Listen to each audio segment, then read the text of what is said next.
Unoitam. Récemment, je me suis mariée avec un de très spécial pour moi, mais c'était pas un parcours facile pour en arriver là. Je prévois de partager l'histoire de ma femme et moi dans l'ordre chronologique. Ma femme et moi avons tous les deux été embauchés dans la même entreprise. Nous avons tous les deux rejoint l'entreprise en tant que diplômés universitaires. Le nom de ma femme est Margaret. À l'époque, nous étions juste des collègues et je l'appelais Margaret de façon informelle. Après notre orientation, nous nous sommes retrouvés dans le même département. Nous étions tous les deux dans les ventes, nous encourageant mutuellement à faire de notre mieux, travaillant jour après jour. À l'époque, j'avais une petite amie, nous nous entendions plutôt bien, je dirais. Puis, à la fin du mois d'avril, j'ai reçu un appel de mon ami Joe. Joe m'a appelé en disant « J'ai des billets pour un parc d'attractions, pour couple. Tu veux amener nos petites amies ?» Je n'avais jamais fait de double rendez-vous auparavant, donc c'était un peu gênant, mais ça semblait pouvoir créer un bon souvenir.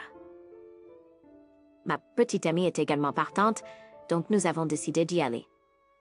Le jour de notre double rendez-vous, pendant le long week-end, nous nous sommes retrouvés sur place. Je suis sortie de ma voiture et j'ai crié « Hé, Joe !» Nous savions tous les deux que nous avions des petites amies, mais nous ne les avions jamais rencontrées, ni même entendu leur nom auparavant. Se sentant un peu nerveux, nous avons présenté nos filles. Au moment où j'ai vu le visage de la fille sortant de la voiture de Joe, j'ai dit « Quoi, Margaret ?» Nous nous sommes regardés et nous n'avons pas pu nous empêcher de rire. Il s'est avéré que la petite amie de mon ami Joe était nulle autre que ma collègue Margaret. Joe était tout aussi choqué et a élevé la voix. C'était une telle coïncidence. Tout ce que nous pouvions faire était de rire. Sur cette vague de rire, nous avons tous agi comme des enfants courant autour d'un parc d'attractions. Puis, à l'heure du déjeuner, ils m'ont dit qu'ils avaient quelque chose à me dire. La date du mariage était encore incertaine, mais ils ont dit qu'une fois qu'ils auraient économisé un peu d'argent, ils aimeraient se marier. Ainsi, un jour chanceux en juin, Joe et Margaret se sont mariés. Or, Margaret a gardé son nom de famille. J'ai entendu dire que depuis qu'ils se sont mariés, Margaret prépare le déjeuner de Joe tous les jours. J'étais au courant de toutes ces histoires, mais pour moi, ma petite amie m'a quitté cet automne. Depuis qu'elle a entendu que Joe et Margaret allaient se marier, elle avait réfléchi à notre avenir. J'y avais aussi pensé, mais ce qu'elle a dit m'a frappé de plein fouet. Je peux pas voir d'avenir avec toi. J'ai demandé si j'avais fait quelque chose de mal, mais sa réponse était vague. Quelque chose comme « Ça ne semble tout simplement pas juste. Laissons-le passer derrière nous, ai-je pensé, mais c'était une pilule difficile à avaler. » Joe et Margaret étaient ceux qui m'ont consolé et encouragé.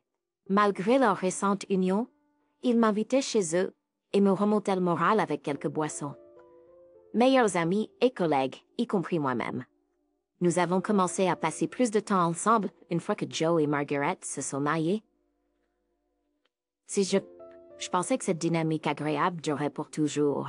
Puis, une nouvelle année est arrivée et le printemps est arrivé. C'était le printemps marquant notre deuxième année dans l'entreprise.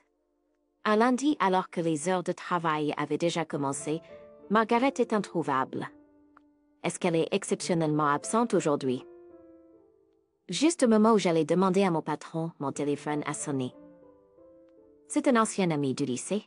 Sans aucune politesse, il avait l'air pressé. Mais les prochaines paroles qu'il m'a dites m'ont laissé choquée. C'était un appel pour me dire que Joe était décédé ce matin. Percé. Je ne pouvais pas croire ce que j'entendais. L'accident s'est produit hier soir. Joe était assis à côté du conducteur dans la voiture d'un ami et une voiture venant en sens inverse, apparemment un conducteur endormi, a percuté la voiture dans laquelle se trouvait Giorgio. Il a été transporté en urgence à l'hôpital, mais est décédé tôt le matin. J'ai assisté aux funérailles de Joe. Joe, pourquoi a-t-il fallu que ce soit toi? Je n'arrêtais pas de pleurer. La dure réalité était trop difficile à accepter. Margaret a réussi à se contenir au début, mais elle a éclaté en sanglots pendant la cérémonie. Je ne pouvais pas la regarder dans cet état, alors j'ai couvert mon visage avec un mouchoir, essayant d'étouffer mes sanglots. Après, Mariette a pris un mois de congé. Quand elle est revenue, elle avait beaucoup maigri. Quand elle est venue à mon bureau, Margaret souriait. Mais je pouvais voir qu'elle se forçait. Même moi, je ne pouvais pas croire que Joe était parti. C'est pourquoi j'ai été inquiet pour Margaret. Pendant son congé, je lui envoyais des emails le soir. Est-ce que tu manges correctement? Est-ce que tu dors bien dans ton lit? C'était tout ce que je pouvais vraiment demander dans mes emails. Mais Margaret m'a dit qu'elle appréciait ces messages. Être seule la nuit était difficile pour elle. Quand elle rentrait chez elle, la solitude la frappait de plein fouet et elle n'arrivait pas à manger. Quand elle recevait un email de ma part, cela la faisait penser qu'elle devait au moins essayer de mener une vie normale. Même si c'était qu'un sandwich, elle arrivait à le manger. En voyant Margaret comme ça, j'ai pas pu me résoudre à dire « J'espère que tu vas mieux bientôt ». Tout ce que j'ai pu faire pour la faire se sentir un peu mieux, c'était de l'inviter à dîner après le travail. J'ai essayé plusieurs fois avec des collègues qui sont aussi inquiets pour elle, mais elle a décliné en disant qu'elle n'était pas prête. Mais nous avons continué à lui demander. Et finalement, elle a accepté notre invitation. Son appétit était faible, mais de voir Margaret dire que la nourriture était bonne et en manger un peu m'a un peu soulagée.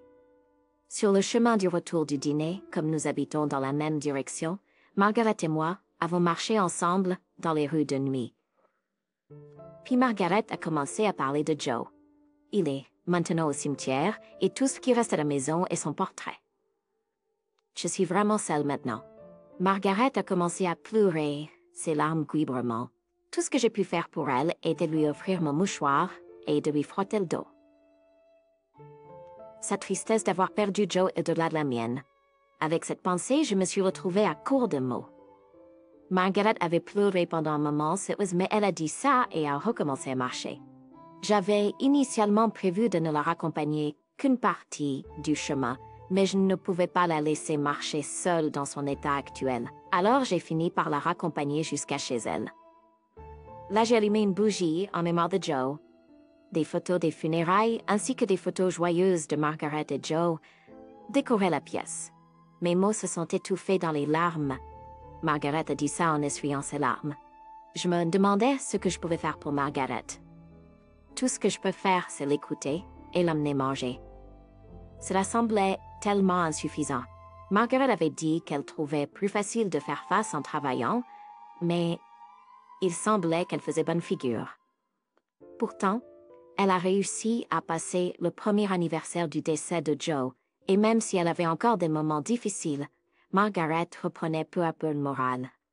Pendant ce temps, le soutien de tout le monde est resté inchangé. Quelques-uns d'entre nous du travail ont continué à l'inviter à dîner après le travail.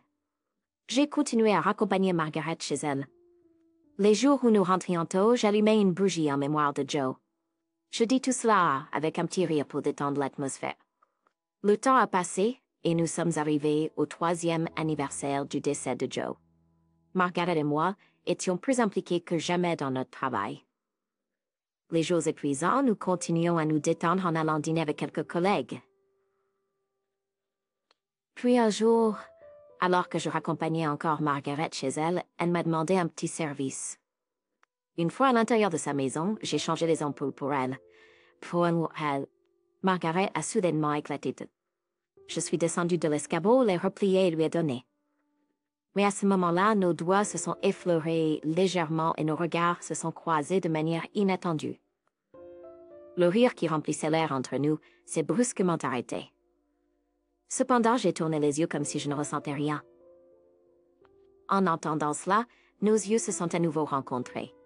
Pendant une fraction de seconde, j'ai senti mon cœur manquer un battement, mais je n'ai rien dit, et j'ai juste regardé Margaret. Margaret parlait lentement et une fois de plus, j'ai senti mon cœur palpiter. Cependant, je me suis retrouvée à la poursuivre, et avant même que je m'en rende compte, je la serrais dans mes bras par derrière. Un moment de silence s'est écoulé. Je pouvais sentir la chaleur émanant de Margaret depuis mes bras. Et puis ça m'a frappé. Le sentiment que je voulais protéger Margaret était là, et ce n'était pas seulement en tant que collègue ou en tant qu'épouse d'un ami. Tu es amoureux de Margaret, mais au moment où j'ai réalisé cela, le visage de mon ami Joe a traversé mon esprit. Alors j'ai desserré mes bras qui l'enlaçaient. J'ai présenté mes excuses à Margaret. J'ai levé légèrement les yeux, et ils se sont posés sur la photo encadrée de Joe. Sans un mot, je me suis approchée de la photo et j'ai allumé une bougie. Le lundi au bureau, Margaret et moi avons agi comme si rien n'était passé. Mais à partir de ce jour-là, chaque fois que nos regards se croisaient, cela semblait comme si nous avalions quelque chose. Je soupçonnais que Margaret ressentait la même chose. Ces jours ont continué pendant un certain temps. Et puis un jour, alors que je raccompagnais Margaret chez elle après avoir dîné avec des collègues, un silence inhabituel s'est installé. Les mots que nous retenions depuis ce moment-là avaient progressivement pris de l'ampleur. Arrêtez de me chier. Margaret a remarqué et s'est arrêtée aussi.